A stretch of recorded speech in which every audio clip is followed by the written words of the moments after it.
Hello everyone, I'm DonTheCrown, and Blizzard recently just dropped several new articles where the devs are basically interviewed by different sites, and Wowhead very nicely put up a link which they summarized all of them, so I'm just going to go through these very quickly for everybody. So first off, we have a Game Informer interview. And some of the things that they talked about here is that post-launch quarterly updates will introduce additional quest lines that tie into the new mechanics and features of each season. However, Rod Ferguson went ahead and clarified on Twitter that these quest lines will be not a part of the main campaign, but will rather introduce new content like the season mechanics. And so what this makes me think is that if they are going to expand on the main quest line or anything, that they'll probably come in like a form of an expansion as opposed to like a season type of thing, but we'll have to see. They also talk about how quarterly content updates will include a new season pass, and on top of the free season pass, the premium season pass will be $10. And I think that that's not very bad at all, as long as the premium season pass doesn't have anything that helps you like level up faster or gain any power, and it's all cosmetic. That $10 per season is pretty good. That means you're getting about like $40 for a full year, whereas like Path of Exile, for example, has a $30 per league season pass or league pass, the Cure X Vault. And so yeah, that's quite a big difference there in terms of money. And as long as it stays cosmetic and isn't too annoying with all the pop-ups and stuff, I think I'm fine with that. The development team also went ahead and revealed 2 Nightmare Dungeon affixes, which are also called afflictions in the game. The very first one is an invincible pillar of lightning that will chase players throughout the dungeon. And we saw an early iteration of this affix back in BlizzCon of 2019, which this sounds horrible. I don't like this one at all. Sounds really bad. But the second one is a shade that follows players, and if it is touched, it will obscure their vision and summon additional enemies. This one sounds like it's possibly like a good bad thing, because very frequently having additional enemies can be a positive thing. More things to hit, more things to life leech on, other things like that. Definitely pretty good. Also, they've stated that multiple areas in the world can be affected by hell tides at once. So not literally everybody is going to be piled in on one section, and they're going to persist for a limited amount of time, probably like an hour or maybe an hour or two. These Helltide zones can also include different versions of multiple different Diablo 4 boss encounters. So I guess bosses will just randomly pop up inside of them and try to wreck your day. That's pretty cool. Next up, Inven. This is a Korean website. And I wish I went through this and read this, and we had to like translate from Korean. So there was like maybe some weird translation stuff with some of this stuff. But they stated that account-wide renown rewards like potion charges, skill points, Paragon points, and maximum obols will be reset at the start of every single new season. However, Blizzard will try to make the experience around collecting renown feel as non-repetitive as possible. And according to Joe Pipiora, I don't know if I'm saying his name correctly there, bonuses gained from Altars of Lilith will not reset at the start of a new season. And note that this might be a translation error, but it could make sense given the fact that these small bonuses would speed up early leveling in new seasons. So if we don't have to go around and collect Altars of Lilith every single season, I would be super freaking happy. That's like one of the few things that seem like it could potentially be kind of annoying. Whereas going around and doing all the dungeons probably isn't going to be all that big of a deal, especially because it seems like nightmare dungeons are probably just going to give you a random key to a random dungeon. So you're probably going to end up doing most of, if not all of them, if you're doing any sort of end game grinding. Hopefully that they make some of the like annoying, kill all the enemies, grab 3 boxes type dungeons better so that we don't have to do those. Next up, we have Wccftech.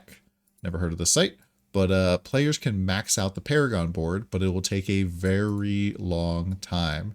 I kind of wonder what very long time means to Blizzard versus like a turbo nerd like myself, but we'll have to see. And depending on the playstyle, it might not be something that every player can easily accomplish in a single season, which I think is totally fine. However, I'd like to kind of have a better idea of how long it takes to hit 100, because me and my friends are going to try to hit level 100 ASAP. So it'd be nice to know if this is like a multi-week grind or if it's like several dedicated days type of grind, which kind of what I'm expecting is like less than a week for people that are really going insane. Then through the Paragon board, the development team wanted to cap progression in Diablo 4 instead of having unlimited character progression within or even outside of a season, which I absolutely love. One of the worst things for me in Diablo 3 is like watching the leaderboards and seeing the #1 guy has like an insane amount of Paragon levels compared to me. Like, I think I broke 1,000 Paragon for the first time ever this particular past season, and the #1 Necromancer right now has like over 7,000 Paragon. So kind of impossible to compete or even feel like you can get there. And so I'm glad that they're capping this out. The skill tree introduces players to make decisions on a skill level. And they want to make sure that players understand the context of how you're building your character, which, like, I don't know why they included this in this particular highlight thing, but when they talk about the Paragon board here, it wants players to expand upon the build ideas they've gathered while making their way through the skill tree. So I've kind of looked at a lot of the Paragon board stuff, and it seems like there's going to be a lot of really interesting combinations and strategies and different things, but we'll have to see more with the 20th interview to see what exactly we can kind of expect from it. Lastly, the PC Gamer interview. Diablo 4 is an action RPG first. Blizzard is trying to make Sanctuary feel bigger by including local events and players appearing alongside you to help with these events. However, this design approach should feel more organic and not feel like you have to do group activities in an MMO. According to the developers, everyone is sort of a damage dealer in Diablo 4. The team doesn't intend to balance different builds based on a particular party play, and then this underlines the earlier statements that Diablo 4 will not support a Holy Trinity MMO style design approach. However, we can already kind of see some form up that there are some classes that are particularly good at like crowd control or pulling enemies into a particular spot. Other classes that are very good at applying vulnerable and other things. And so we'll kind of have to see what actually ends up shaking out here. I am almost positive that the meta at the very end for top end Nightmare Dungeons is not going to be 4 damage dealers. Or if they are, they're going to be 4 very complementary damage dealers that are like working together in perfect synergy. But we're not going to see like healer focus, especially in the PvP stuff, which would be pretty nice. There won't be like healers spamming heals on people to keep them alive. Next up, it says completing the season journey and season pass will take us roughly 80 hours, which means this probably is like doing a lot of extra and side stuff. Maybe we'll have to see how much content that is, but 80 hours for a normal player to get done in 3 months, that is a lot of content. I'm hoping that this is mostly like maybe a little bit overblown, but like to get your $10 worth out of 80 hours, like it could take quite a bit of grinding. And hopefully it's more like there's a lot to do as opposed to there's a lot of grinding to do.